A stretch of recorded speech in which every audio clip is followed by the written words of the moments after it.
High friends, Sunday double ధమాకాలో first match number 10 Delhi capital versus Sunrisers Hyderabad. ఈ రెండు జట్ల మధ్య ప్లేయింగ్ 11 ఏంటి, హెడ్ టు హెడ్ లో ఏ జట్టు స్ట్రాంగ్ గా ఉంది, అలాగే డబల్ ధమాకాలో గెలుపు ఎవరిది అనే విషయం గురించి తెలుసుకునే ముందు మన ఛానల్ ని కొత్త వాళ్ళు వాచ్ చేస్తుంటే తప్పకుండా సబ్స్క్రైబ్ చేసుకుని వీడియోకి ఒక లైక్ అయితే కొట్టండి.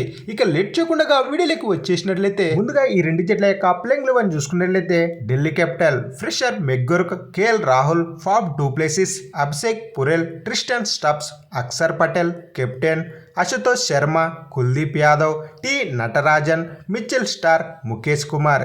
ఇది ఢిల్లీ క్యాపిటల్ యొక్క ప్లేయింగ్ 11. ఇందులో 1-2 మార్పుల కంటే పెద్దగా మార్పులు అయితే చేయకపోవచ్చు ఢిల్లీ యొక్క ప్లేయింగ్ 11లో. ఇక సన్ రైజర్స్ హైదరాబాద్ యొక్క ప్లేయింగ్ 11 చూసుకున్నట్లయితే Abhishek Sharma, Travis Head, Nitish Reddy, Ishan Kishan, Heinrich Klaasen, Abhinav Manohar, Pat Cummins captain, Adam Zampa, Rahul Chahar, Mohammed Shami, Harshal Patel. మనకు జయదేవ్ ఉన్నట్టుగట్ లేదంటే ఇంపార్ట్ ప్లేయర్ గా తారని తీసుకునే అవకాశం అయితే ఉంటుంది సన్ రైజర్స్ యొక్క ప్లేయింగ్ 11లో. ఇక ఈ రెండు జట్ల మధ్య హెడ్ టు హెడ్ లో ఏ జట్టు స్ట్రాంగ్ గా ఉంది అనే విషయానికి వచ్చినట్లయితే ఈ రెండు జట్లు టోటల్ గా 24 మ్యాచెస్ అయితే ఆడడం జరిగింది. ఇందులో Delhi Capitals Sunrisers Hyderabad జట్టు పైన కేవలం 11 మ్యాచ్లు అయితే విజయం సాధించింది.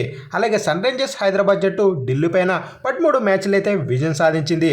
అలాగే లాస్ట్ 5 మ్యాచ్లు చూసుకున్నట్లయితే ఢిల్లీ క్యాపిటల్స్ 3 మ్యాచ్లు అయితే విజయం సాధించింది హైదరాబాద్ జట్టు పైన. అలాగే హైదరాబాద్ జట్టు ఢిల్లీ పైన 2 మ్యాచ్లు అయితే విజయం సాధించింది. అలాగే లాస్ట్ 5 మ్యాచ్లో ఒక సూపర్ ఓవర్ కూడా జరిగింది. అందులో హైదరాబాద్ జట్టు పైన ఢిల్లీని అయితే విజయం సాధించింది. ఇక హెడ్ టు హెడ్ లో మనకు కాస్త సన్ రైజర్స్ అప్పర్ అని చెప్పుకోవచ్చు. ఇక ఫైనల్ గా మనకు సండే డబల్ ధమాకాలో మధ్యాహ్నం 3:30 జరిగే ఈ మ్యాచ్ లో మనకు విశాఖపట్నం రాజశేఖర రెడ్డి స్టేడియంలో గెలుపు ఎవరిది అన్నట్లయితే ఏ జట్టు అయితే సెకండ్ బ్యాటింగ్ చేస్తుందో ఆ జట్టుదే గెలుపని మన యొక్క ప్రిడిక్షన్. మరి మీరు ఏ జట్టు గెలుస్తుంది అనుకుంటున్నారో కింద తప్పకుండా కామెంట్ అయితే వేసుకోండి. అలాగే వీడియో నచ్చినట్లయితే మన ఛానల్ని సబ్స్క్రైబ్ చేసుకుని తప్పకుండా వీడియోకి ఒక లైక్ అయితే కొట్టండి. అలాగే ఈ వీడియోని మీ ఫ్రెండ్స్కి అయితే షేర్ చేయండి.